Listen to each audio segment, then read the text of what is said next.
أهلا بكم من جديد يا حضرات. يا رب تكونوا بخير وأتمنى لكم أيام سعيدة يا رب، صحة وسلامة. النهاردة هناخد حاجة اسمها سبليت أو ديفايد للاسم المسافر من الحيز معين، أو فصل مسافر من الحيز. يعني عندي مثلا 5 أشخاص مسافرين، 9 أشخاص مسافرين، 7، وليكن فيهم واحد أو اتنين مش هيسافروا. هنعمل إيه؟ هناخد مع بعض نعرف نعمل سبليت إزاي. طيب، السبليت ده اللي هو بفصل حيز عن يعني مسافر عن حيز. طب لما افصله ايه اللي بيحصل؟ اولا لازم اتاكد من الاسم اللي انا هفصله، تمام، من الشخص اللي انا هفصله رقم كام عشان ما اعملش حاجه غلط. لان انا ممكن اللي هفصله ده ممكن عايز الغيه، ممكن عايز اكنسله، ممكن عايز اعمل له ريفند مثلا، ممكن اي حاجه. فانا ممكن لو ما ركزتش اعمل حاجه الاسم غلط، تمام. ولو حصل وعملت ديفايد او عملت الاسم غلط، خلاص انت مش هو الاسم اللي عايزه، ما تعملش حاجه عليه، سيبه زي ما هو. هديك ريفرنس جديد طبعا، بس ارجع تاني وافصل العميل. بس يفضل فصل واحد بس تعمل على الحيز، ما تعملش اكتر من فصل، تمام. الا اذا كانت غصب عنك، مثلا راح العميل مثلا، سافروا ال5 اشخاص مع بعض او وليكن، وبعد كده كل اتنين مثلا عايزين يجوا مع بعض، وواحد وحده عايز يجي لوحده. ففي الحالة دي تفصل الطيران، مش هيقول لك حاجة لأنك أنت هتعمل بعد كده ريبوك لكل حيز فيهم، تمام.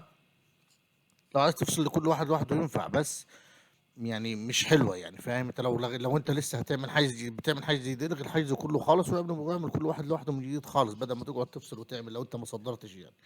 لكن صدرت مثلا، وجا قال لك تاني يوم مثلا عميل، لا والله انا الاثنين دول هيجوا لوحدهم، وده هيجي لوحده وانا هيجي لوحدي، كده انت عندك 3 حجوزات، 3 مرات هتفصل كده. الحيز الاساسي ومرتين سوري هتفصل، تمام. الحيز الاساسي هيبقى زي ما هو، وكل ما تفصل حيز هيديك رقم حيز جديد، تمام. الفصل برضو اللي بيحصل ان هو بيديك رقم حيز جديد للطيران ولاماديوس برضو. لو الطيران بيستخدم اماديوس هيديك نفس ريفرنس جديد بحيز جديد خالص، هنشوفه هيظهر فين. ولو ما بيستخدمش اماديوس يبقى هيظهر كده عندك ريفرنس جديد للطيران وريفرنس جديد لل آه لل آه للسيستم اماديوس او اي سيستم تاني طبعا، بس الخطوات تختلف طبعا او الانتر يختلف، بس الفنيات نفسها هي واحد. في سيستم اماديوس جديد وسيبر هتبقى الفكره واحده. حلو. طيب، النصيحة بالنسبة للحجز، هنشوف مثلا لو انا لقيت مصر الطيران هنا، لو لقيت الطيران بيستخدم، اعرف ازاي اصلا؟ قلنا ازاي بنعرف يستخدم انه الطيران بيستخدم نفس السيستم ولا لا؟ انه الريفرنس بيكون نفس الريفرنس.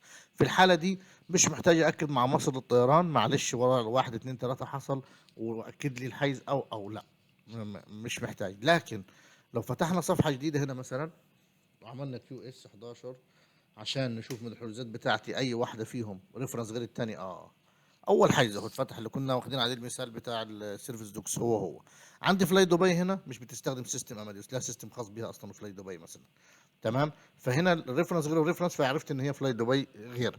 طيب لو انا عندي 4 مسافرين هنا وعايز افصل واحد منهم، مجرد ما افصل الواحد، هو يفضل قبل ما افصل اكلم الطيران اصلا، يعني يفضل، تمام. ليه؟ لانك انت مجرد ما تفصل عندك بيبان عند الطيران انه ملغي احيانا، مش يعني بنسبة 99% ما بيظهرش، بس ال1% احتمال ده لازم تأكد مع الطيران. والله أنا فصلت المسافر ده عن ده، والريفرنس الجديد طبعا هيطلع عندك هنا، يديله الريفرنس الجديد بتاع المسافر، أو تفتح الحيز نفسه، أكد لي إنه الحيز ده موجود عندك، تمام. هيأكد لك. فيفضل طالما مش نفسه هو في الحالتين برضو أكد، ما يمنعش، أنت فاضي يعني دقيقة دقيقتين مش هتأخرك يعني. اتصل بأماديس تقول لهم الحيز مؤكد تمام، محتاج أتكلم الطيران، هيقول لك كلم الطيران 100%. هيقول لك أماديس عشان برضو يخلي مسؤوليته يكلم الطيران، تمام. اتأكد منه الحيز بتاعك موجود، احنا عندنا الحيز متأكد والتيكت كونفيرم وكل حاجة تمام وزي الفل، تمام. فيفضل لما تعمل فصل يا اخوانا، نصيحة لما تعمل فصل الحيز ويكون الطيران ما بيستخدمش اماديوس، لازم ضروري 100% تكلم الطيران تتاكد ان الحيز بتاعك ما زال موجود بريفرنس جديد للعميل رقم كذا، وفصلته بقى دي بي ان ار جديده، تاخد البي ان ار الجديده دي وتتصل وتدي له الاثنين. ما ممكن يلغي لك الحيز القديم برضه بناء عليه، تمام. بس تدي له انت الاثنين، تقول انا عايز اتاكد ان الحجوزات دي موجوده، موجوده، خلاص شكرا شكرا، تمام. لكن في حاله انه اماديوس بيستخدم اماديوس زي مصر الطيران كده مثلا، مش محتاج، مش محتاج اصلا تكلم الطيران ولا حاجه، بس كلمه للامان مش اكتر، يعني لزياده امان. طيب، السبليت بتاعنا اللي هو الانتري عباره عن ايه؟ اس بي، تمام. اس بي خلينا نحدده بلون تاني.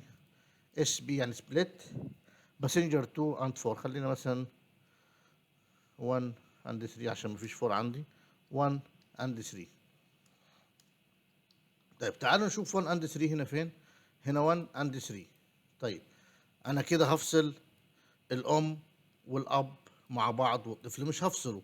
طيب ليه الطفل مش هفصله؟ هديكوا شويه امثله على الفصل، ليه بفصل وليه عايز افصل وايه الحاله الاصح بدل ما افصل ده اعمل ده، ايه الحاله الاصح. طيب انا عندي التشايلد مش هيسافر مثلا. حلو. طب انا ليه افصل واحد وثلاثه اعملهم في حيز جديد؟ تمام. واللي مش هيسافر هو اصلا الطفل.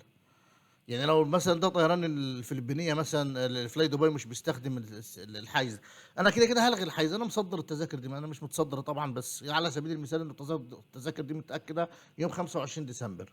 والراجل انا مصدرها امبارح او امبارح او ايا كان، الراجل جالي النهارده مثلا والله معلش ده الولد مش هيسافر عنده مدرسه. حلو. عنده امتحانات عنده ايا كان. فانا ايه الصح اللي انا اعمله؟ انا بقول لكم اس بي 1 اند 3 الانتري بتاعنا اس بي يعني سبليت اللي هي رقم واحد وثلاثة. تمام. خلينا نعدل هنا.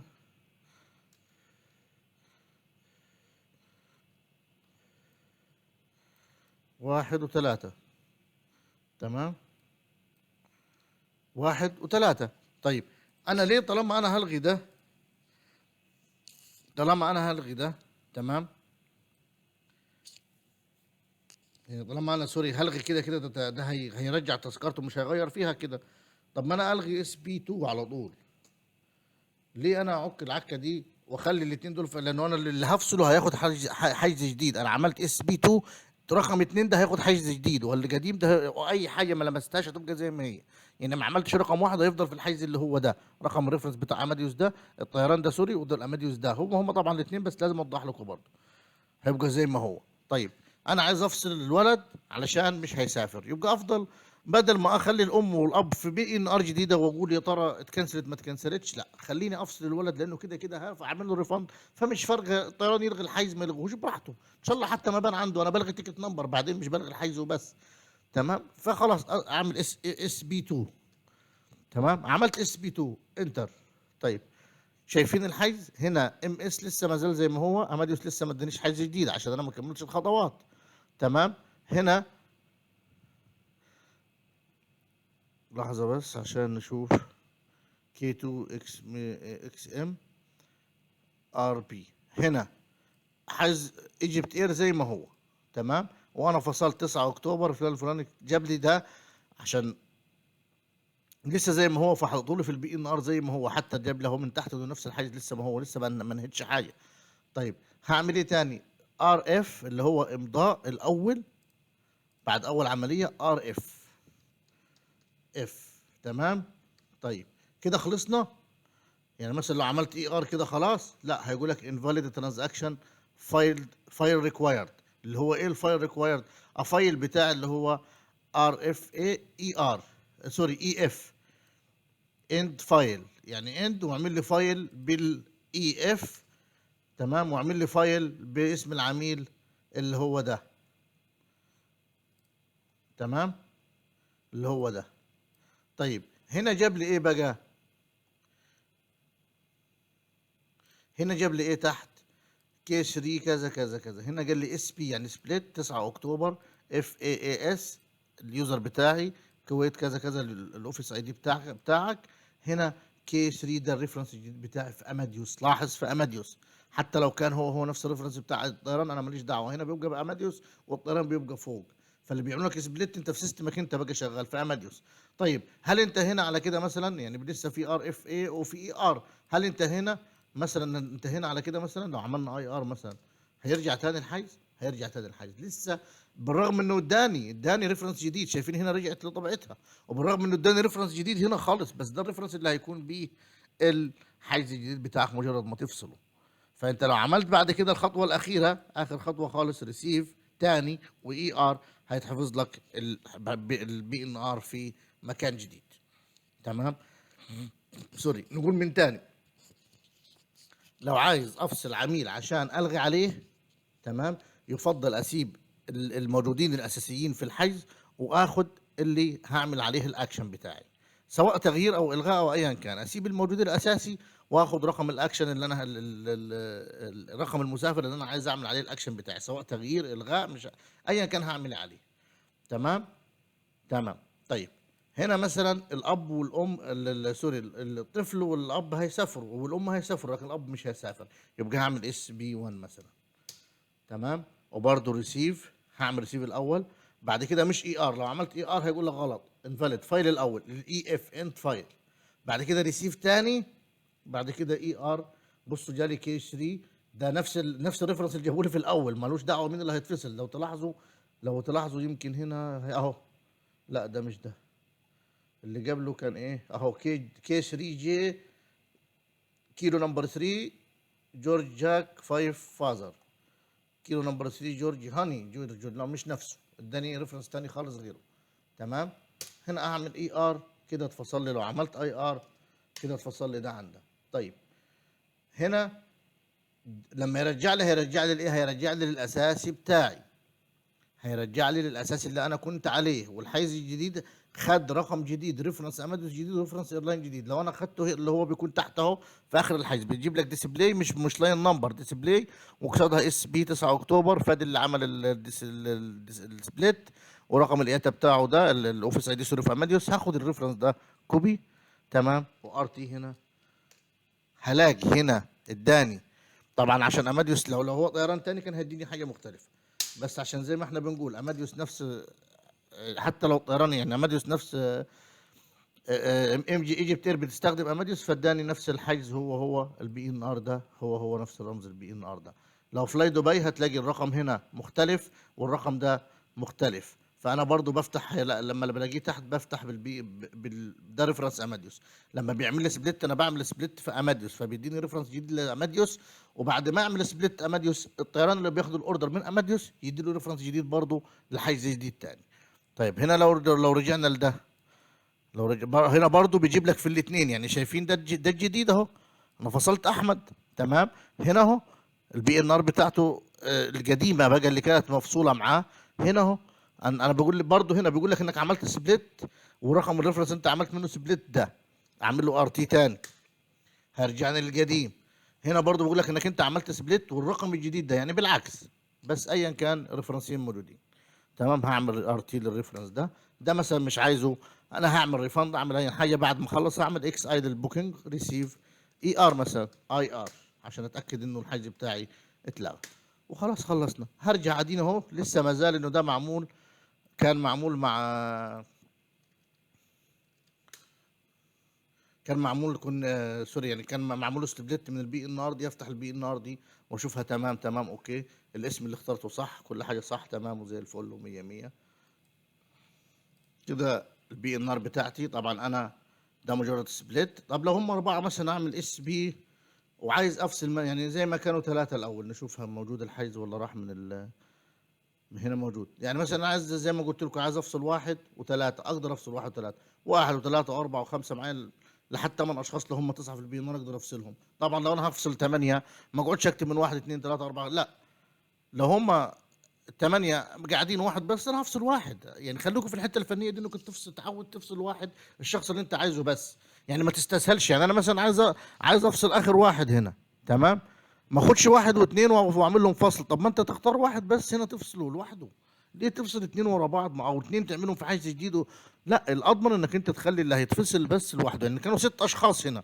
عندك واحد وثلاثه واربعه عايز تلغيهم مثلا اوكي ما فيش، عايز تعملهم سبليت واحد، يعني تعمل كده اس بي